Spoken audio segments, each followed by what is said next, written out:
Hello mga mi, welcome back sa akin mini vlog. For today's ganap, isi-share ko lang sa inyo ang ginagawa ko bago tayo magpahinga sa gabi. At syempre mga mi, dahil nga isa tayong ina, hindi tayo agad-agad hihilata. Syempre mga mi, una sa lahat, kailangan munang hilamusan ng bata batuta, pero sa mga puntong yan, napaliguan ko na ang bata batuta ko. At ito nga palang ginagawa ko mga mi, pagtapos namin kumain mga mi, inaayos ko na yung higaan namin para naman nakakapag-relax na ako.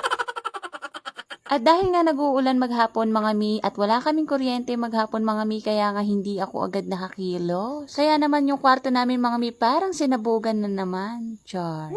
Kaya naman mga mi very light tayo naglinis ng kwarto para naman makahiga tayo ng mas masarap pa. Char. At dahil nga masikip ang kwarto namin mga mi itong bata batuta ko pinaupo ko muna sa lamesa namin para nga maayos ko yung kulambo. Sa totoo lang mga mi nakakapagod tong ginagawa ko dahil araw-araw ko yung ginagawa bago tayo matulog pero wala tayong choice dahil nga kasama yan sa buhay.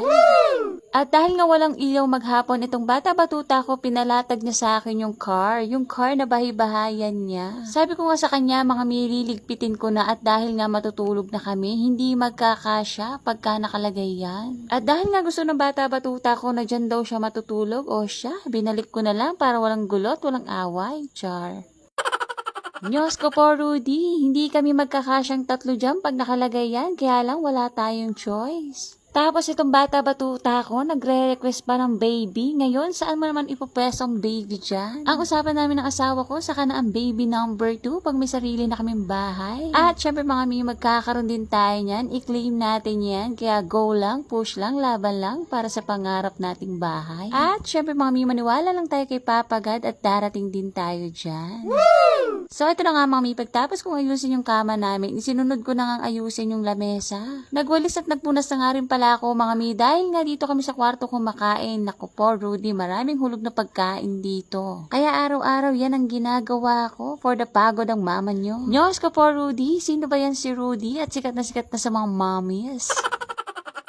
Huwag nyo nang pansinin yung kwarto namin mami kung medyo hindi kagandahan at dahil nga nasira ng wallpaper at linoleum namin. Kasi nga mga mi ang plano namin bago magpasko saka namin naayusin ulit ang kwarto. Syempre mga mi, itong kwarto na to ang comfort zone ko.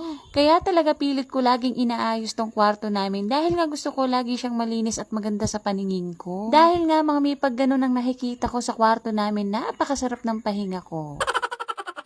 At alas 8 na nga ng gabihan mga mi, wala pa ang asawa ko at nasa kamatisan pa nga. Kaya naman kami lang ng bata batuta ko ang nakikita nyo dyan. So ito na nga mga mi, pag natapos ko na nga lahat ng ginagawa ko, ito na nga ang pinakaihintay ko. It's time to relax ang mama mo.